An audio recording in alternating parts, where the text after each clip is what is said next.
Hello guys! So atin nang bubuksan, unbox na natin ang ating in-order na electronic kitchen scale. Yan, para saan? Para sa pagtitimbang ng ating mga itlog.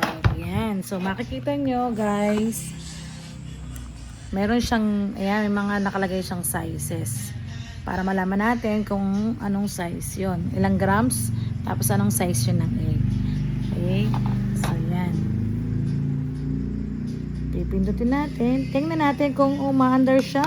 Oh, yan mga mamsi, more gumagana siya. Yan, kita niyo may 00. Then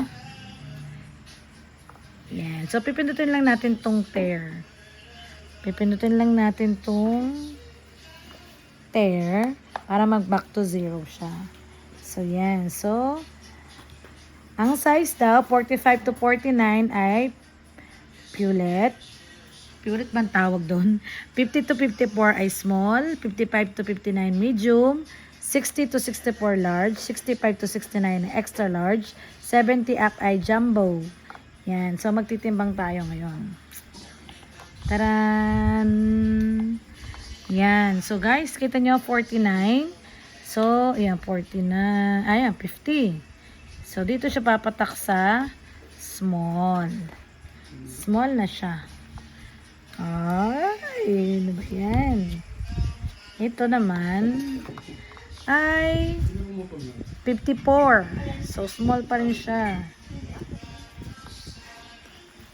Oh, so 49, kaya tayo pulet.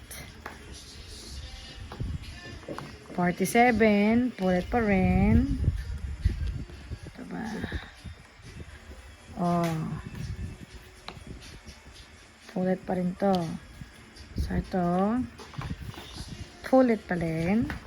Okay. So guys, nakakuha tayo ng dalawang small at 1, 2, 3, 4 at 4 na pulet. Yan. So, ito mababa na. 38 lang yan. So, yan. 40. Maliliit siya.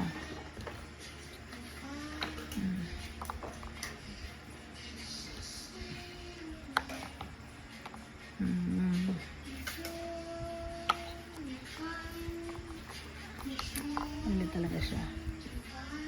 So, yan. So, yan. Okay, guys. Gumagana tong ating timbangan. Okay? So, thank you, seller. Thank you, seller. At maganda, effective tong tong ating timbangan na ito para sa ating small business. Yan. So, order na kayo nito sa aking basket. Thank you, guys. Oh, diba?